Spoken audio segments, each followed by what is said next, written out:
ভাই পাম কাজ আছে না, এই যে পাম বাগানে দেখেন কত ঢালু, এই দেখেন পাহাড়, এই নামে নামে যে গাছ কাটা লাগবে, এ না নামাটা খুব দোষকার, কিন্তু কিছু করার নাই। রাস্তা দেখেন, ওই দেখেন রাস্তা কই, আর এই গাছ কাটে নেওয়া লাগবে, মনে করেন যে ঝুলি ঝুলি,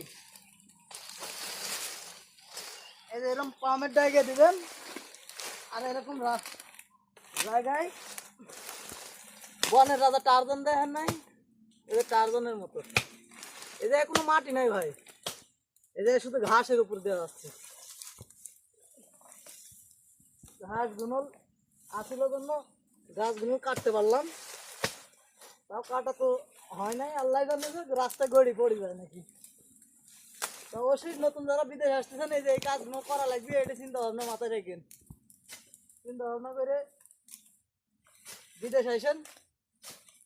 এখন তো 4.5 লাখ টাকা ভাই, টাকা 1-2 টাকা না। সবাই ভালো থাকেন, আসসালামু আলাইকুম।